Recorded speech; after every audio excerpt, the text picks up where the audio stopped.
have ever thought that my love for makeup would lead to such wonderful adventures, to living a beautiful life that for the longest time felt like a dream, a distant dream, and it is now my reality. It is truly shocking. It's something that I am in awe of every single day, that I have been able to build this career from scratch, obviously with the help of you guys, because if it weren't for you, none of this would be possible. So before I get too far into this video, I just want to say thank you to all of you from the bottom of my heart for your constant love and support, whether you've been following me since the very beginning or you're new to the family. It doesn't matter, because the fact that you watch my videos, comment, like, give me feedback, because of that, I am who I am today, and none of this would be possible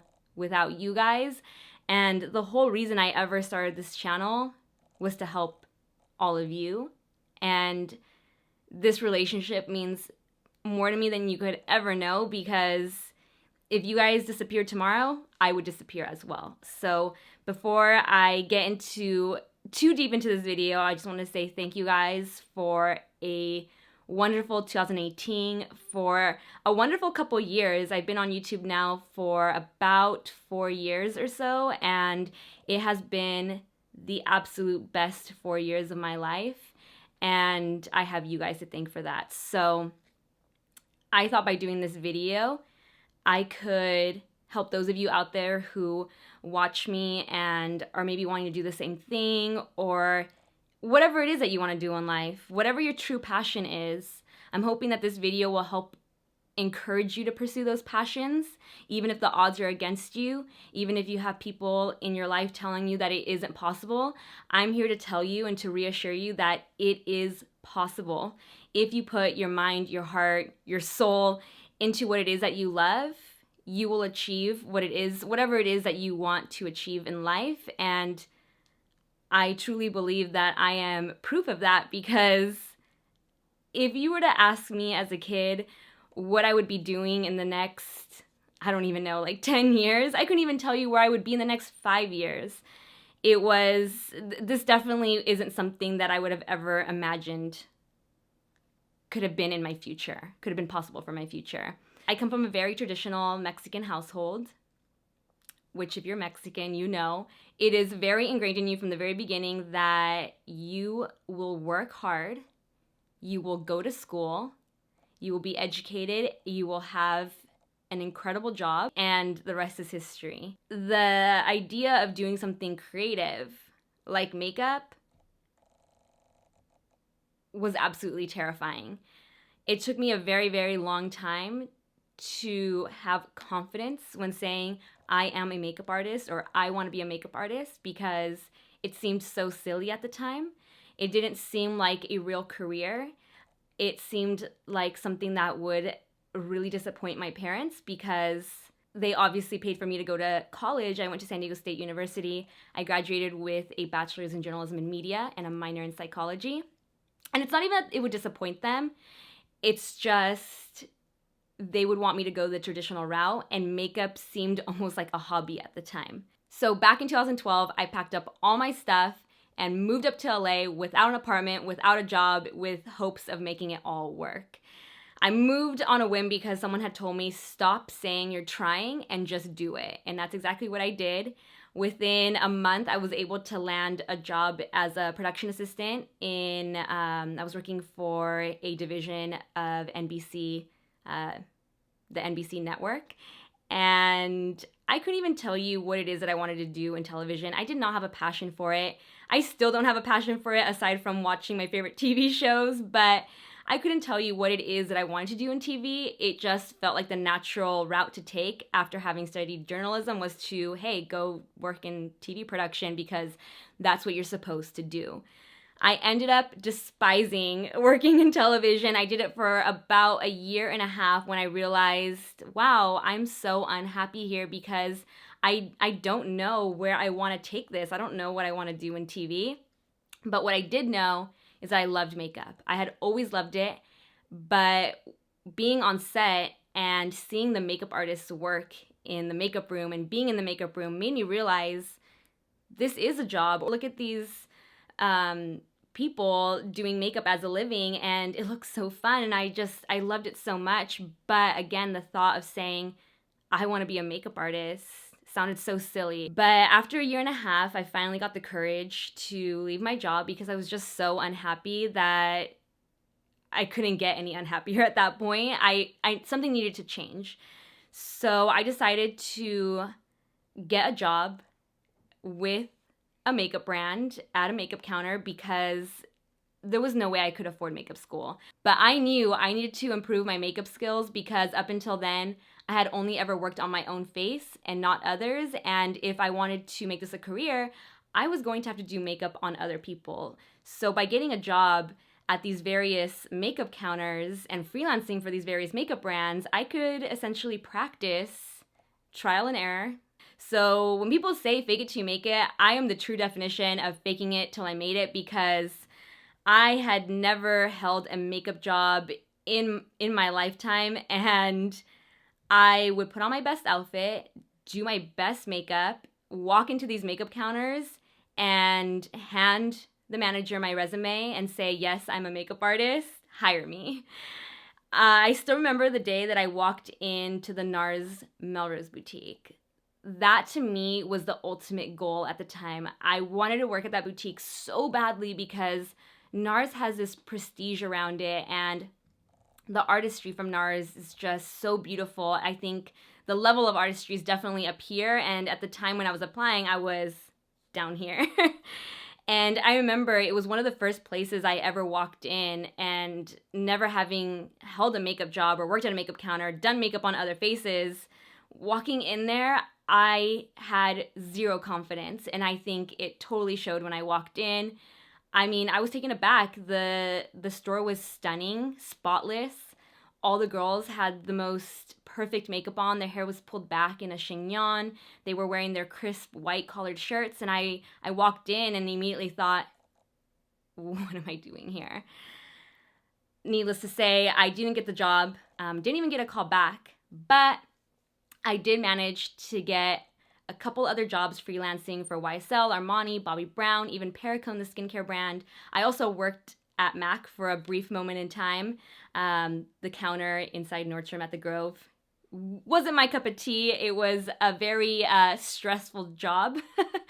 But I did learn a lot from all those various jobs. Again, trial and error, doing makeup, learning from my mistakes, getting help from other talented artists. It was, a learning period for me. And I spent about a year and a half to 2 years freelancing, practicing to build up the courage to go back to that NARS boutique and apply again.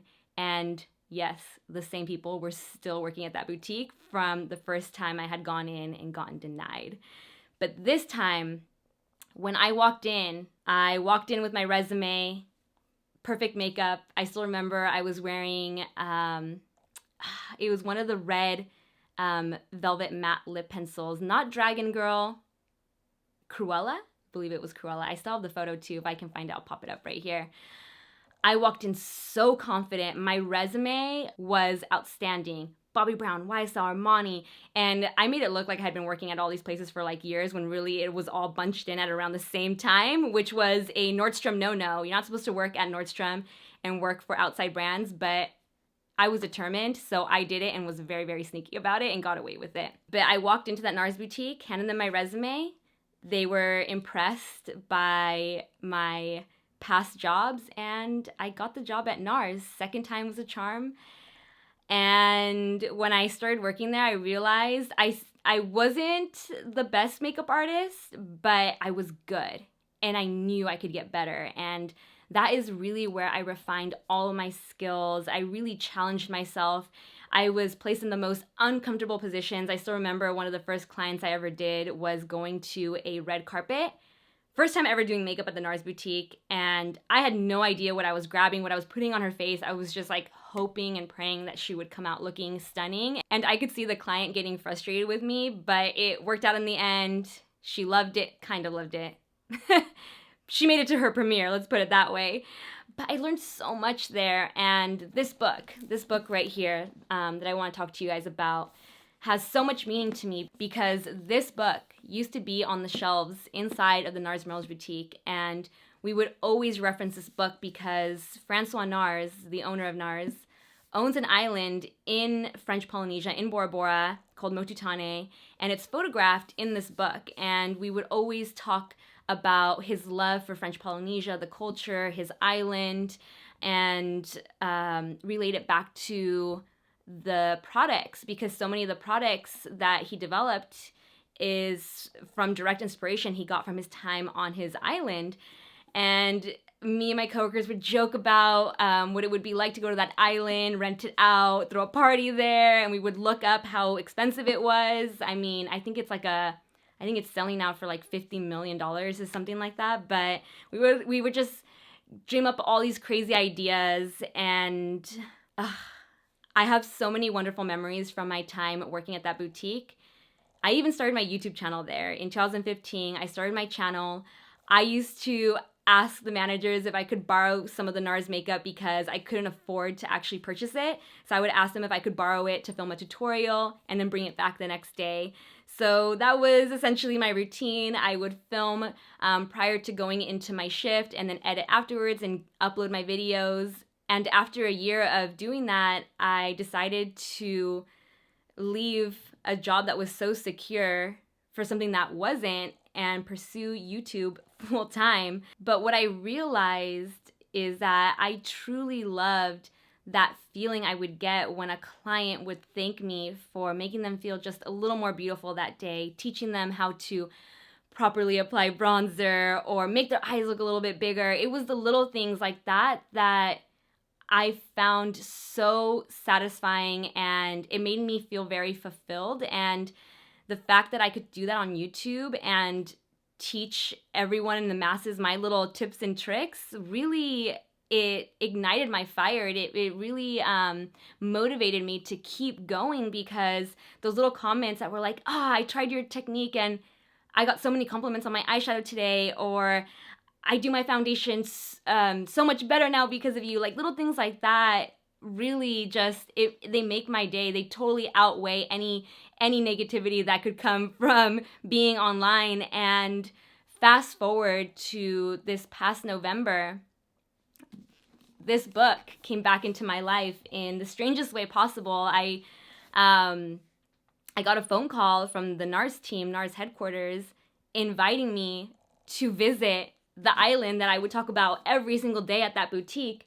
I mean, I can't even express what that felt like for me. Like, that truly was a full circle moment for me, and it wouldn't have been possible without you guys. And for that, I thank you. And for all the wonderful moments I've had in 2018, but the trip to that island was, I remember walking on the sand, walking along the water, and thinking, wow, I've made it. I've truly made it. And I never thought I would see the day that makeup would take me that far. And then it had me thinking about all the wonderful opportunities that came my way in 2018. Costa Rica, Paris, Corsica, Tokyo, New York, London, so many places. I never thought that makeup would allow me to see the world, because up until maybe like a year or two ago, I hadn't traveled at all because I didn't have the funds to do so. I was so focused on building my career that I never even considered that I could travel the way I did this past year, and that I would receive so many wonderful opportunities working for brands that I, for the longest time, admired and would work my ass off just so that I could afford to put their product in my kit so I could use it on other faces, not even my own. And I think that that is a true testament that if you pour your heart and soul into whatever it is that you want to achieve in life, you absolutely can do it. And again, thank you guys. This year is more than what I could have ever asked for. These past 4 years have been more than I could have ever imagined. I can't wait to see what's yet to come in 2019. I hope you guys stick around for the journey. I hope that you continue on your journey, whatever point it is that you are in your journey, in the very beginning, the middle, the end. Embrace it. You're going to have your ups and your downs, but make sure to always celebrate the ups and never dwell on the downs too hard. And the rest will fall into place. So I love you guys. I hope you enjoyed this video, and cheers to an amazing 2019.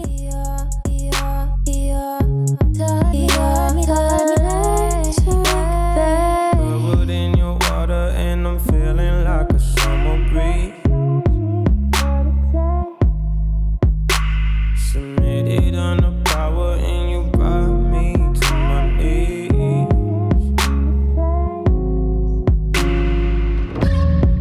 Use me, you're electric, babe. Move me, take me all the Take me to wildest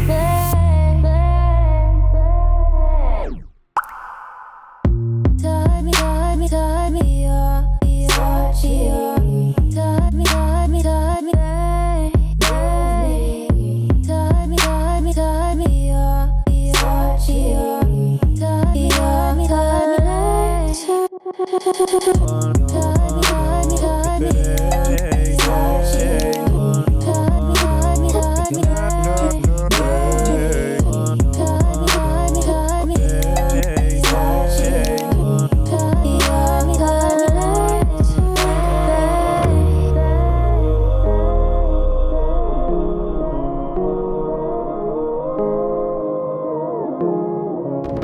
whisper in my ear, I'm the only one you loving.